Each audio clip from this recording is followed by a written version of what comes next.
welcome to Warped Wednesdays here on Twitch and live on YouTube as well over here on Hailing Frequencies.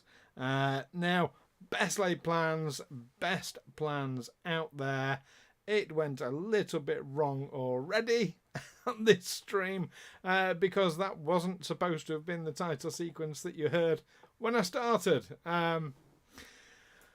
Hey ho, best laid plans of mice and men and all that.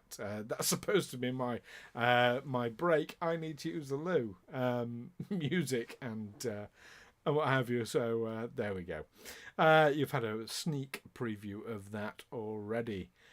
Well, thank you for joining me today. What we have in store for you on this, our first episode, not only of 2023, but at all of Warped Wednesdays. It's going to follow a very similar format.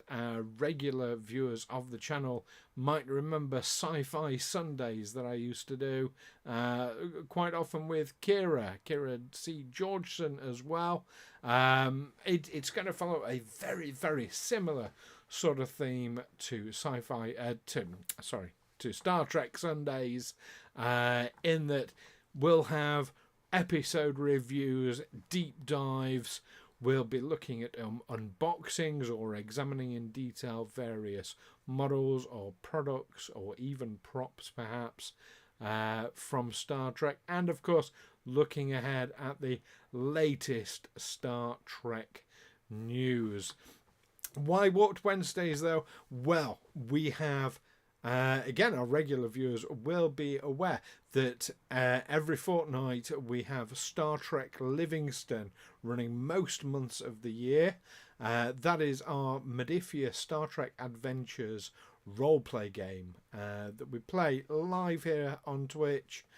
And that happens every fortnight, so I thought actually it'd be nice to have something regular every single Wednesday. So this is going to be a fortnightly show in between all of that, but stay tuned later for a bit of an update about Star Trek Livingston as well. Very excited. I can't wait to share it with you. I've got my beverage. It is not Earl Grey hot. It is rather chocolate hot that I've got with me in my special Star Trek mug.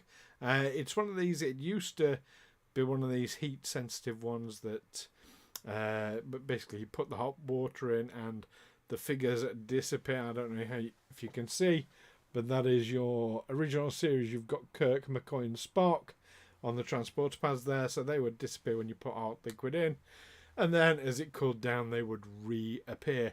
Now that has stopped working, but literally I have had this mug since my 18th birthday. Now I actually turn 50 a week on Monday, so 32 years. 32 years I've had this. Absolutely incredible. So there we go. I'm just going to check Twitch is working because I'm getting some weird signals through on my end. Bear with me. Nope, we're good. We're good. Okay. So, on with the show then, after that bit of a mistaken false start with the wrong title sequence. Let me have a slurp of my drink. So, what have we got in store for you in today's show? Now, I won't be doing a specific episode review today. Instead, we're going to be doing a full-on deep dive look back at the entirety of Deep Space Nine. Possibly, some would argue, the greatest Star Trek series there has ever been. It's certainly one of my favourites. And it's why I'm in this particular uniform. So I had to pick which of my extensive uniforms. I've got over 20 uniforms now. It's absolutely incredible. But which uniform I was going to wear for the inaugural Warped Wednesdays, and I had to pick this one because we are doing this deep dive on Deep Space Nine. Why, I hear you ask? Yesterday was the 30th anniversary of the launch of Deep Space Nine. 30 years ago, 30 years and 1 day old. Happy birthday, Deep Space Nine. Chin chin. 30 years ago. It's hard to imagine. I mean, yeah. I was gearing up to turn 20. Obviously, I'm now gearing up to turn 50, but we don't joke about that. But yeah, I was gearing up to turn 20 years old. Hello, Captain Quinn. Nice to see you there.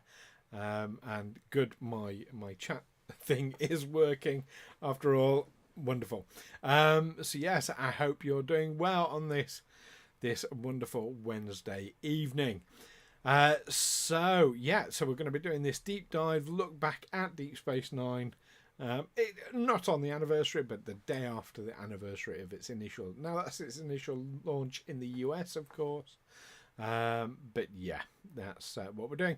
We will be paying a visit to the Divine Treasury, having a look at. Now this week I got something very, very special.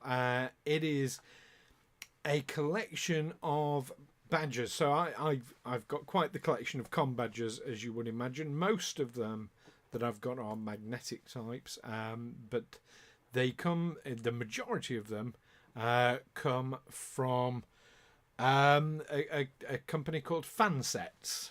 That's sets with SETS, not fansex, which is a very different thing. But yeah, fansets.com. They're an American company, and they're licensed, obviously, to produce comm badges. And they produce all sorts of, I think the Americans call them pins. Got all kinds of pins on there to do with Star Trek and other franchises as well. They're quite an extensive company. But that's where I get most of my comm badges from. So I've got a very, very, very limited edition collection from Fansets. Now, those of you who've been watching Strange New Worlds might have seen the episode Memento Mori.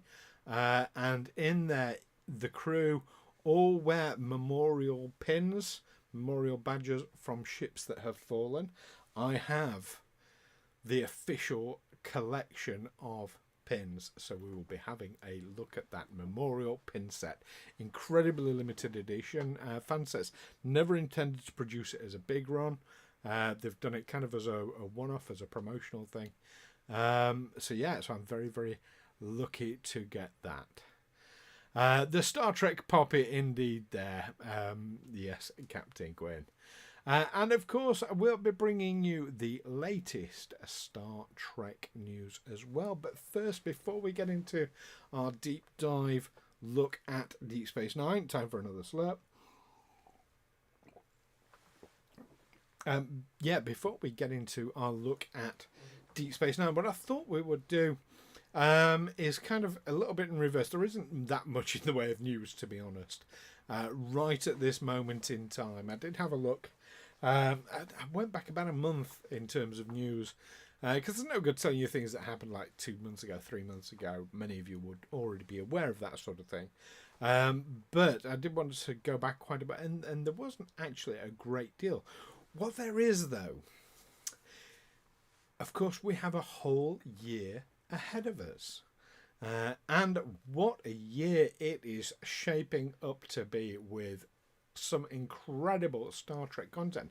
So I thought, right at the beginning of the show, what we'd do is we'd have a look ahead to what is coming in 2023. So let's jump straight in, of course, with February. We have Picard Season 3 coming. This is set to be the final season of Picard. They've announced that, they're going to wrap it all up. And, of course, we're going to get to see the TNG cast, the Next Generation cast, in Season 3 of Picard. Now, Patrick Stewart is famously quoted as saying, do not think of it as a reunion, because that's not what it is. We can expect something quite different, quite exciting, But yes, Picard season 3. We have not got long to wait now. What is it, 6 weeks away, something like that? Absolutely incredible. Also in February, February is going to be a great month because we have the first ever Strange New Worlds novel tie-in, or tie-in novel, if you prefer, and it's called The High Country. This is set kind of halfway through season 1 of Strange New Worlds. And of course, it's got Hammer in it, so Hammer fans, might be one for you to look at. The High Country. It is the first ever Strange New Worlds novel.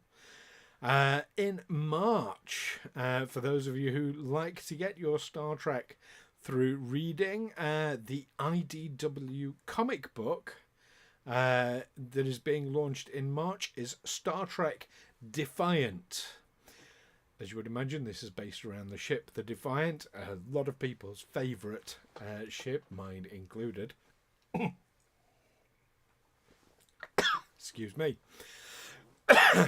And yeah, so Star Trek Defiant from IDW is going to see Worf leading a Defiant crew that includes, get this lineup, Ro Laren, we like Ro Laren, Lore. What's Lore doing on a Federation starship? We'd have to read it to find out. And none other than Spock as well. So Ro Laren, Lore and Spock under the command of Worf on board the Defiant, IDW's Star Trek Defiant. That's definitely one not to be missed. Coming out in March. In April, see, we're only gotten to April so far. All these amazing, amazing things coming out in April. We have, and this has been long delayed. I've been champing at the bit to get my hands on this. We have the PC and console game Star Trek Resurgence. It is now slated for release in April. I'm gonna hold my breath on this. I think, it's been delayed quite substantially already. It was supposed to have been out last year. I'm thinking they're not going to announce it. Yes, it'll definitely be out in April unless they're really sure this time. In case you're not aware, Star Trek Resurgence is a first-person story-based game set in the post-Nemesis era of Star Trek. There are all sorts. I know I've talked about it many times before. There are all sorts of videos on YouTube of screenshots and not quite playthroughs, but scenes from the game. Well worth looking up. So that's April. In May. Hopefully in May. This has not been entirely confirmed exactly when it'll be, but we are expecting in May Strange New Worlds Season 2 to drop, and we're getting a new character. Of course we are. We're getting a new chief engineer. Spoiler alert for Strange New Worlds. We're getting a new chief engineer, and this is going to be a character named Pelia. Played by very famous actor Carol Kane.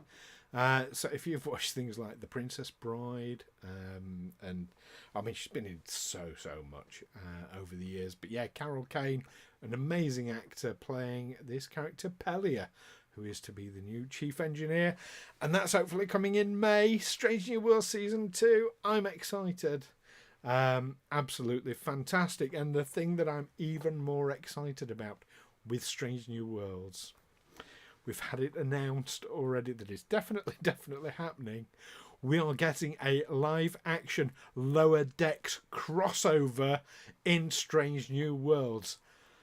I mean, I'm just absolutely blown away by that. Absolutely blown away. It's going to be incredible. I've no doubt. I don't care if it's going to be like a 10-second skit in an episode, or if it's an entire episode long thing. I don't think it's going to be an episode long thing, to be honest. I think it's more likely to be a quick humorous scene.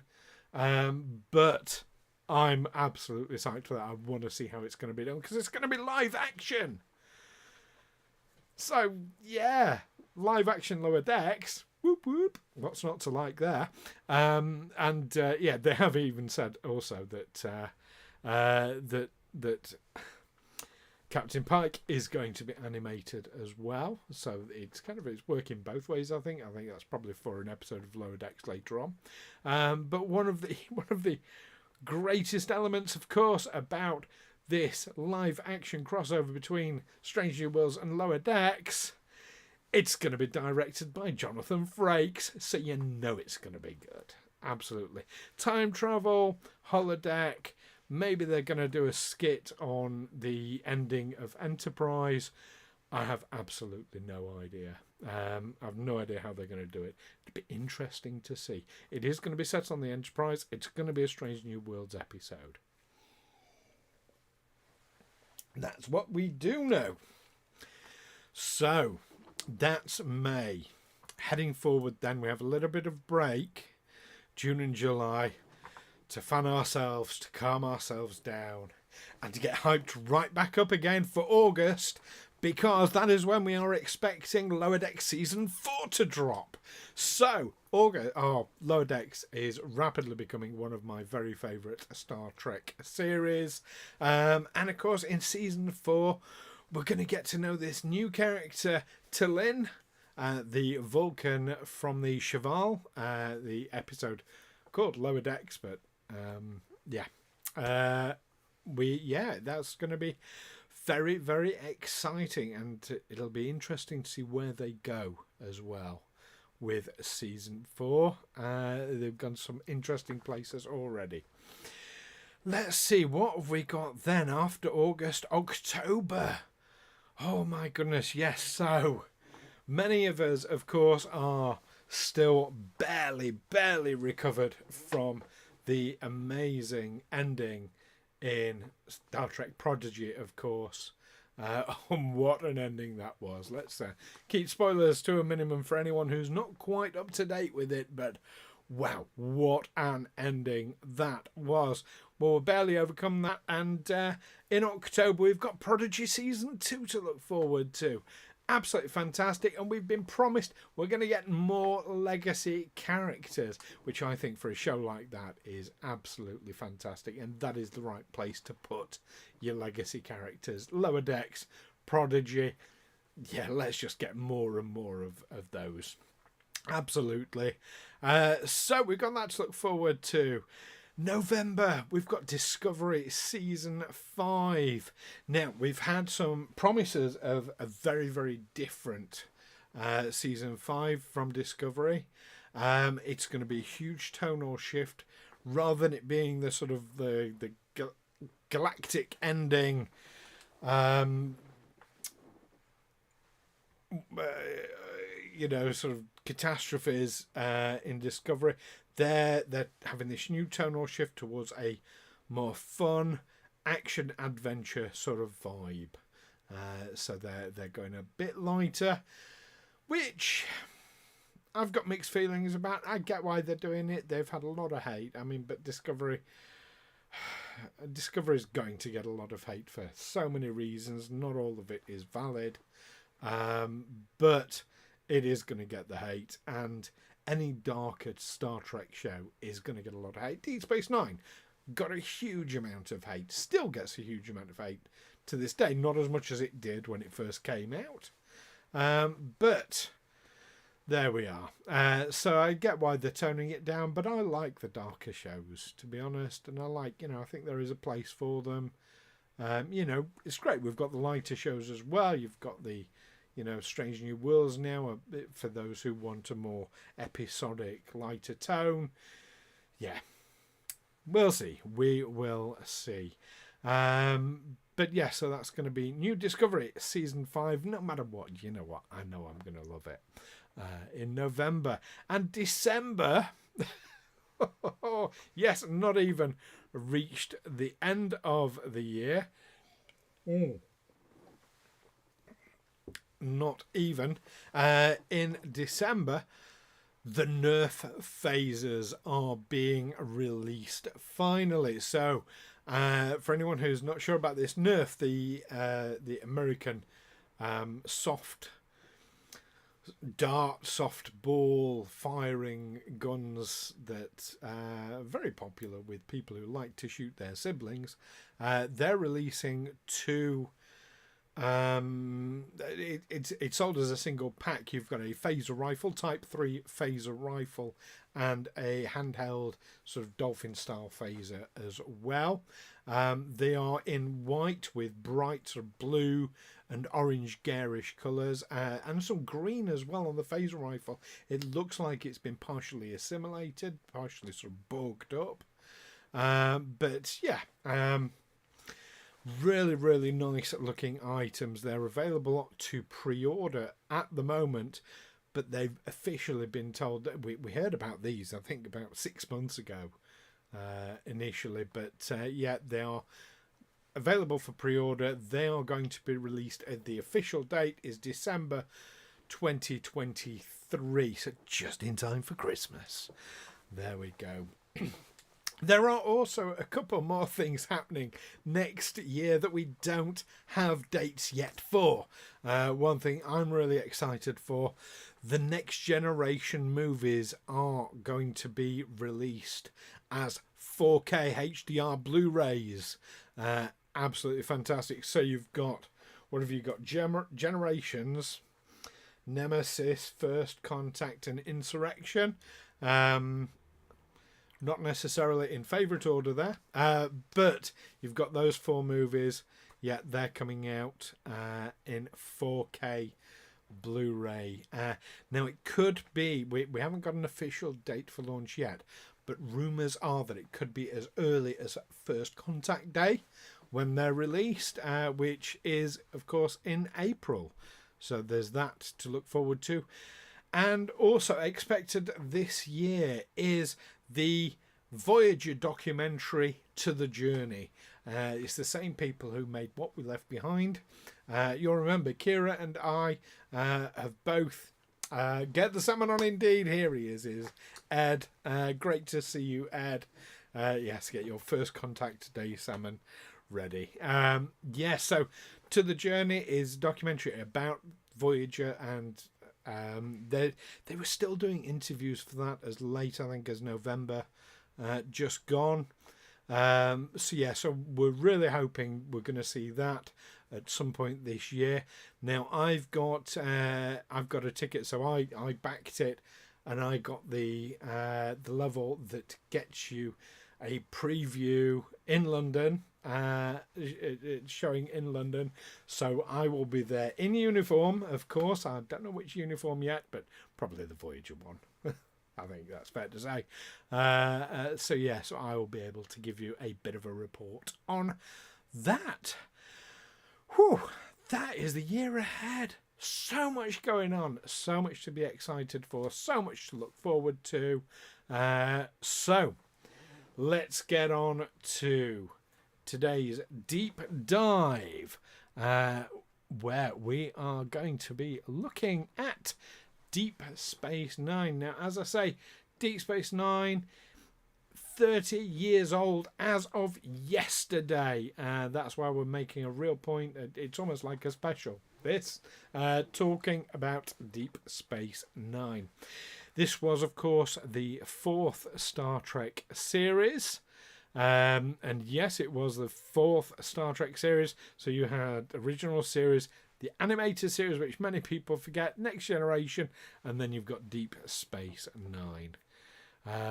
I haven't mentioned Doctor Who's 60th, and of course we have a comet, yes, because this is a Star Trek show now, right? I know Sci-Fi Sundays existed, so I did it. So for any listeners who aren't familiar with this, I did a show for a while, Sci-Fi Sundays, which talked generically about sci-fi shows, but no, this is a dedicated Star Trek one. But yes, Doctor Who. I thought Doctor Who already had 60th. Didn't he? Because he came out, maybe not. I don't know. I can't remember. I would have to look that one up. So, yes. So, Star Trek, Deep Space Nine. Entered production initially in 1992, was first broadcast in syndication on January 1993 and ran all the way till June 1999. It's easy to forget that this is a pre-2000 TV show. Really easy to forget. It was the first Star Trek series created by Rick Berman and Michael Piller rather than by Gene Roddenberry himself. It was also the only series to air alongside another Star Trek production throughout its entire run. To date, Picard will also have that honour when that finishes. But it aired alongside Star Trek The Next Generation from 1993 to 94. And then, of course, alongside Star Trek Voyager from 95 to 99. Now, DS9 had a large cast of recurring characters. I want you all to put in the chat who your favourite character from Deep Space Nine is. So you had characters, just to remind you in case you weren't sure, you had Ben Sisko, of course, and his son Jake. You had Kieran Reese, Odo, Jadzia, and later Ezri Dax, Dr. Julian Bashir, Dukat, Damar, Quark, Nog, Rom, Elim Garak, Dukat, Vedic Barail Antos. He was in it for quite a long time, to be fair. Win Adami, who we all hate to love, or love to hate. No, love to hate. Yes, that's the one. Nurse Ratched herself. Weyoun, of course, although you had was it 7 Weyouns in the end? Of course, you had the female changeling who never had a name. Now, I can tell you, as an actor, it's really difficult to put a character on your credit that does not have an official name. But but I reckon she probably got away with that one. But yes, the female changeling. You had Martok, of course, Cassidy Yates, Lita, Brunt, FCA, Ishka, Zek. Who can forget Zek? Forgetting Zek. No, not going to happen. And let's not forget, I think, everybody's favourite, Morn, who sat at the bar throughout the entire run. Absolutely fantastic. So, there are a couple of characters that I have not mentioned there that were regulars. Miles O'Brien, of course, and Worf. Now, they were characters, of course, imported from The Next Generation. Worf played a huge role on Deep Space Nine. And several Next Generation characters also had recurring roles on the show. You had Keiko O'Brien, Gowron. Other TNG characters made appearances like Captain Jean-Luc Picard, Thomas Riker. Remember when he was in an episode of Deep Space Nine? Who else did you have? Q, of course, and Vash, Lwaxana Troy, Kern. Kern was in both Next Generation and Deep Space Nine, and of course the sisters Lurs and Betor, Admiral Alina Nechayev, Taral, and Alexander Rishenko. In addition to that, Julian Bashir and Quark also had one-time appearances on The Next Generation in Birthright Part 1 and Firstborn, respectively. Quark and the station itself also made a cameo in the pilot of Star Trek Voyager Caretaker. Characters from the original series were also reintroduced into Deep Space Nine, including Kor, Kang, Koloth, and Arn Darwin.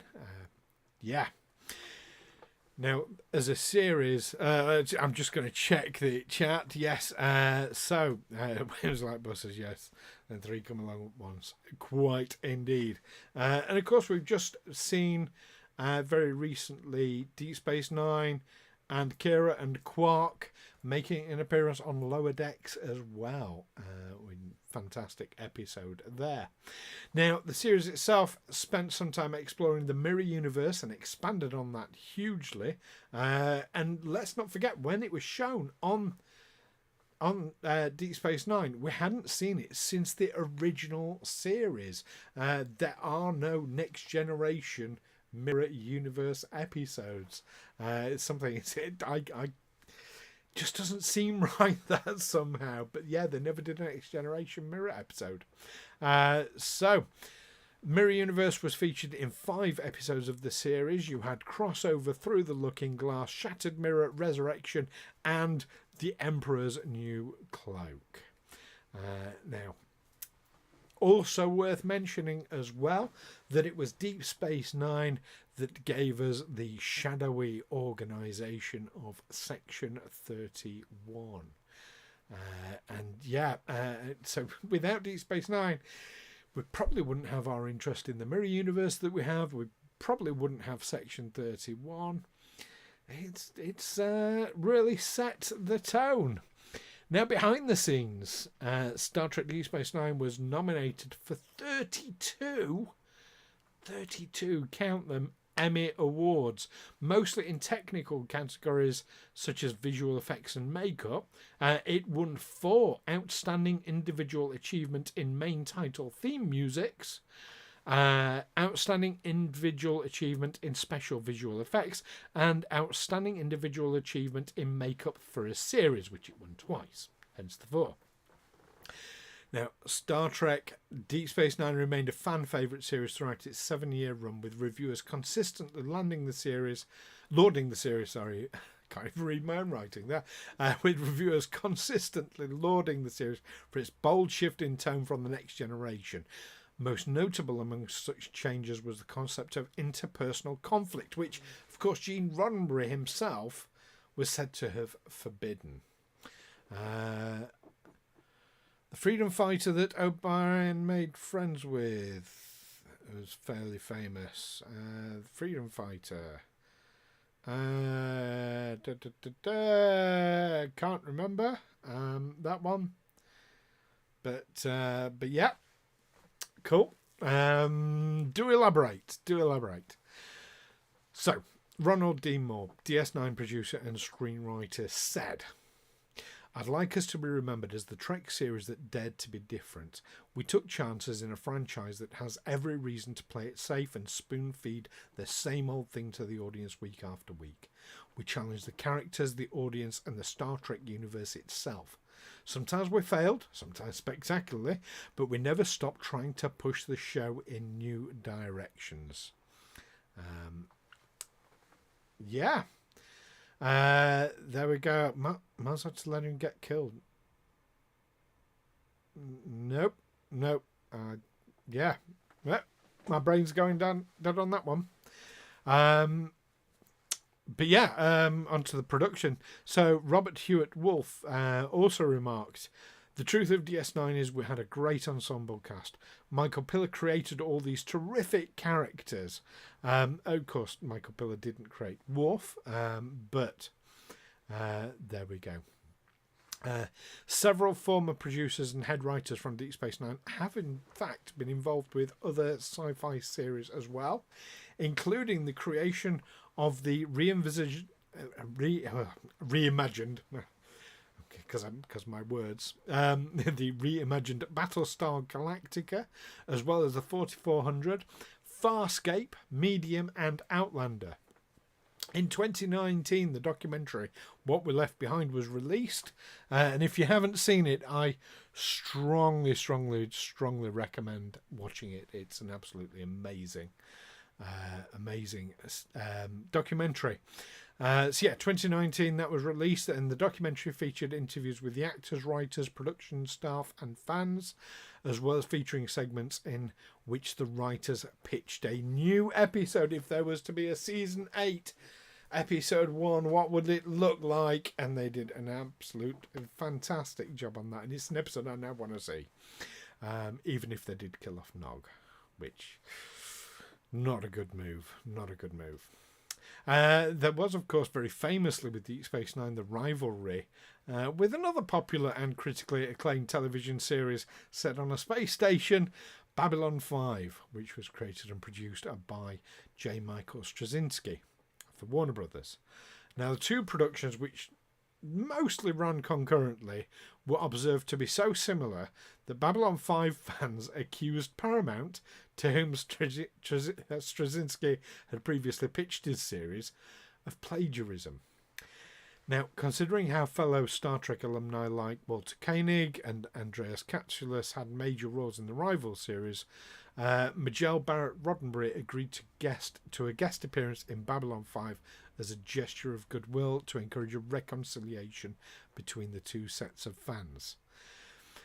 Rick Berman did state that the rivalry was purely a fan thing, and added that there was a time when, I don't know whether it was specifically Straczynski or other people, it was implied that he had pitched an idea similar to DS9 to Paramount and that it had been rejected, and that, lo and behold, a year or so later, DS9 came about. The implication being that Michael Piller and I perhaps stole all or part of his idea, which was always amusing to Michael and I because it was completely untrue. We had no knowledge of this gentleman. If he did pitch something to Paramount, we never heard about it. DS9 was a show that was created by Michael and me and Brandon Tartikoff, who was the recent head of Paramount at the time, without any knowledge of Straczynski or anything he had ever pitched.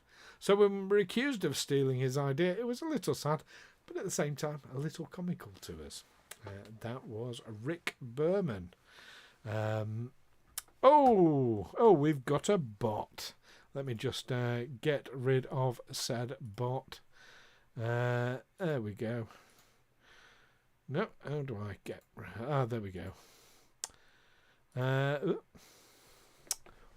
Oops.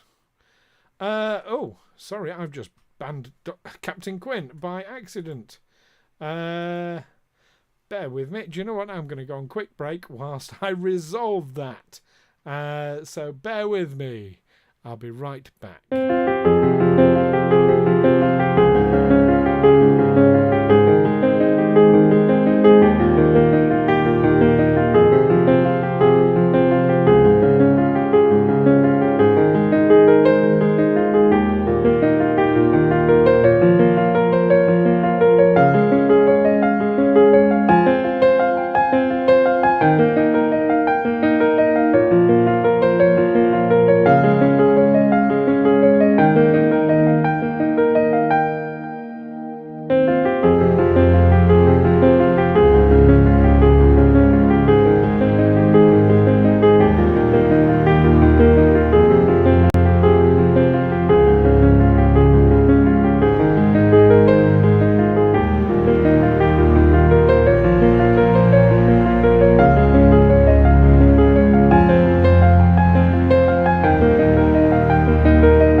Okay, apologies for that. We are back. So sorry about that, Captain Quinn. I clicked on the wrong thing. Right. Yes. Anyway, that was Deep Space Nine. Fortunately, that happened right at the end of the catch up with Deep Space Nine. No, there we go. So on to our next segment then, which is the Divine Treasury.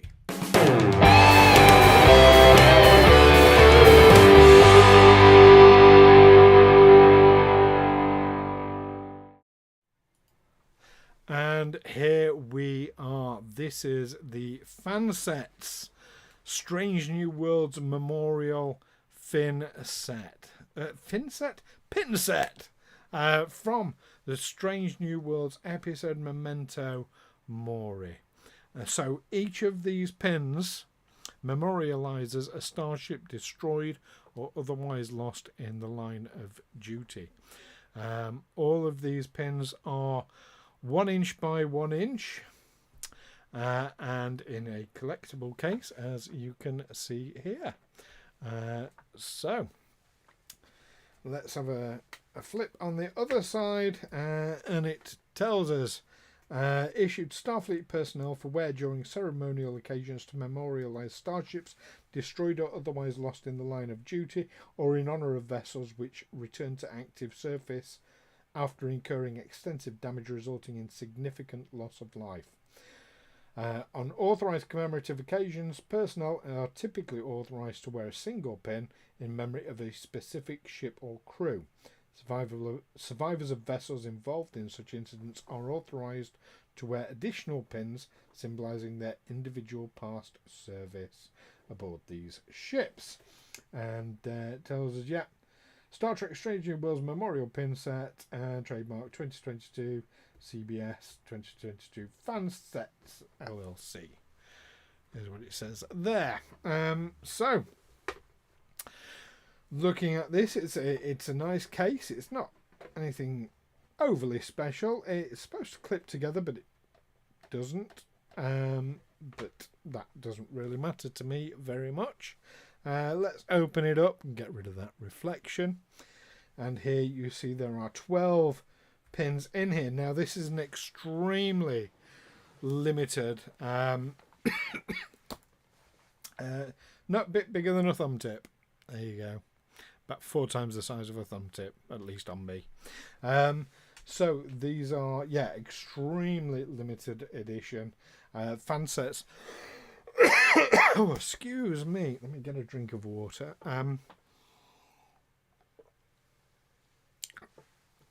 Fansets only produced a handful of these basically as a test run, is my understanding of it. And I was fortunate enough to get in there quickly and get a set. They only sold them as a set. I don't know if they have plans to sell individual ones later on down the road. I honestly don't know, but it's nice to be able to get the whole set together. Little like NASA's Day of Remembrance, not dissimilar. And it's an excuse to go back and watch Strange New Worlds Memento Mori, which is a great episode. Anyway, so let's have a look first of all at the back of them. So these are, normally I buy magnetic versions of badges from Fansets.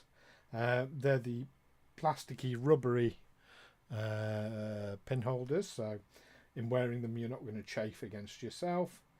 And they've got the main colour of the pin over on the back as well. Let's close up, see if I can read what that says. STSP 231. This one's Discovery. Is this one Discovery? This one's Discovery. There you go. Just so happens that I picked up the right one there. And that's how they sit in the case. They've got the holes that the pins sit nicely into. So let's do a close-up on each one. If I bring the camera right in close, there we go. You've got the USS Discovery. Then next to it, the USS Gallant. You'll see they are the same United Federation of Planets design. The only thing that's different is the colour of the enamel and the name of the ship. You have the USS Palenque. Is that pronounced Palenque? You have the USS Antares. Then, moving it the wrong way, the USS Farragut, the Congo, the Angelou, the Puget Sounds. That's the SS Puget Sounds, interestingly. That's the first SS. All the others have been USS. But the SS Puget Sound. And there's a reason why it's the SS Puget Sound, which we'll come back onto. The USS Excalibur. The USS Shenzhou, of course. The USS Yangtze. And the USS Cuyahoga. I think that's pronounced Cuyahoga. Yes, Puget Sound. So that's an SS because it was a civilian vessel, I believe. So I can tell you who wore each of these, not these specific ones, obviously, but each of these badges in the episode. You had La'an wearing the SS Puget Sound pin. Uhura wears the Gallant pin. Pike wears the Discovery pin. Spock wears the Congo. I mean, I would have thought Spock would have been wearing a Discovery, to be honest. But no, Spock wore the Congo pin. Hemmer wears the Angelou pin, wherever that is. There, that's the one Hemmer wore. Kyle's friend, who we didn't get the name for, wore the Yangtze pin. Kyle himself wears the Shenzhou, which is interesting. Wonder what his connection there is. Parker wears the Excalibur pin. Where's the Excalibur gone? There. Dr. Mbenga wears the Cuyahoga pin. Chapel wears the Farragut pin. Una wears the Antares pin, which is that one there. And Ortegas wears the Palenque pin. There is one other pin that we see on screen that is not part of this collection, but we don't see it clearly enough to know what who it is that is wearing it. So there you go. That is the Fansets Strange New Worlds Memorial Pin set. So on now to the latest in Star Trek news.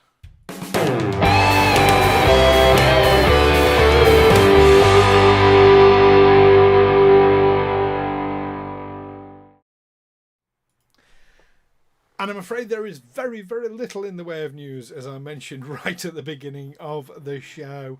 There is not much at all. I did go back quite a long way, but there we go.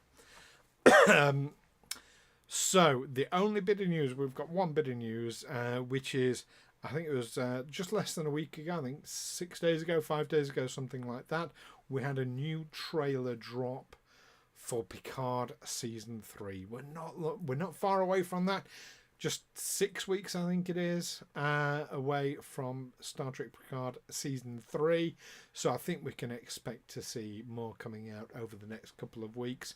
But we had an interesting trailer. It only had Picard himself in it, and it seemed to be a mini scene all of its own, where he is sat in what appears to be his study. He hears the chirp of a communicator, thinks he's hearing things first of all, and then he sort of confirms he has heard it. Eventually digs out his USS Enterprise D uniform, and that communicator is chirping away, and someone, we don't know who, is sending him a coded message. We don't know what that message is. We don't know who's sending it, but it's more like a teaser than a trailer. It's a bit long for a teaser, but it does give us a nice little tease. So there we go. So that's the only real bit of news that I can that I can give you at this moment in time, but I would imagine between now and a fortnight's time, there will be far, far more to talk about as we get into the year properly. So next time on Warped Wednesdays, well, no, let's not talk about it next time. Let's talk about it in a fortnight's time. In a fortnight's time, we're going to be doing a deep dive on time travel in Star Trek. We're going to be reviewing and discussing the original series episode Tomorrow is Yesterday. See, it ties in with the time travel. That's how we're going to try and do these. We're going to be paying another visit to the Divine Treasury. We're going to be looking at some rubber ducks, of all things. So that's going to be exciting. And, of course, we are going to be bringing you the latest news from the Trek universe. And why am I saying specifically that's going to be in a fortnight's time? Because next week, I'm very excited for this. So, ahead of... Can I share this with you? Yes, I can. I'm going to. So we are returning with Star Trek Livingston Season 3, starting the 25th. 25th. Check my calendar very, very quickly. 24th. No. Is that the one? 31st. Yes. No, 17th. No, hang on. Oh, I'm looking at May. Oh, gosh. Oh, dear. It's all going horribly wrong. Yes, the 25th. You can tell these are live. The 25th of January sees the return of Star Trek Livingston. 25th. Thank you, Ed. Yes. Sees the return of Star Trek Livingston for Season 3, and I am so excited for that. So what we're going to do next week, so if this is a fortnightly show, that would mean you have nothing next week. So next week we're going to have some cheeky guests on. We're going to have some members of the crew of the USS Livingston. We're going to have a look back at what we've done so far. We're going to have a look ahead without spoilers. Or maybe a little bit of a spoiler, who knows?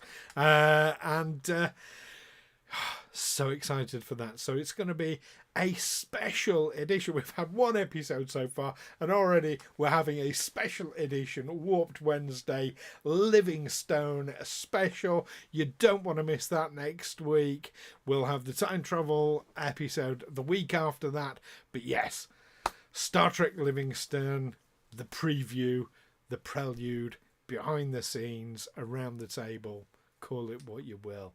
That's next week, 8:30, here on twitch.tv/hailing_frequencies. Don't miss it. In the meantime, peace and long life, and live long and prosper. Take care for now. Bye.